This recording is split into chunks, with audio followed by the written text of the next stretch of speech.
د بلخ ولایت د ټولګټو رئیس د مزار جوزجان د عامه سړک د بیارغونې او اساسي ترمیم د کار د پیل په اړه وویل چې د اسلامي امارت د مسؤلینو له لوري د ورکړل شوي هدایاتو پر بنسټ او د دغه سړک د تخریب د مخنیوي په موخه یې له مزاره تر جوزجان پولې پورې په 8 نقطو کې د سړک د بیارغونې او اساسي ترمیم چارې پیل کړي دي.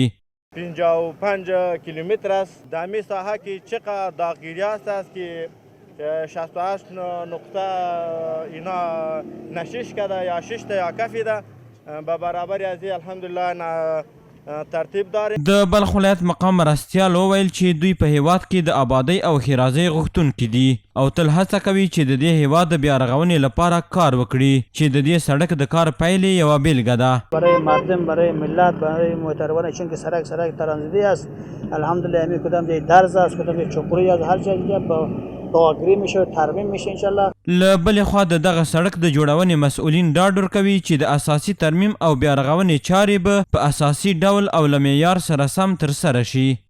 مکمل ما سرک ترمیم میکنیم، دیگه دو طرف شولدرها هم شامل است و دیگه به خاطر از یک امسال ما ایره به ترمیم نمیگرفتیم این تایمات ازی روز به روز و ما به ما زیاد میشد. ما انشالله ډیر با کیفیت کار کوو او دم تعهد د ملت لپاره د زموږ فرض دی په موږ باندې چې باید صحیح کار وکړو. همدارنګه په دغه لاره تلونکو خلکو او موټر چلونکو د بلخ ولایت د اسلامي امارت او ټولګټو ریاست د دې اقدام هرکلی وکړ او ویل چې د دغه سړک په جوړېدو سره به د ترافیکي پیښو مخه ونیول شي. دا سړکونه ډېر مهم دي، ډېر خرابي لري، باید دا جمپونه جوړ شي. جای خراب جور کرده رای سرکار را جور کرده، ما در شهر مزار دیدیم گلدانا را جور کرده. یعنی تشکری خاص میکنیم باز هم ببینه کم توجه کنه.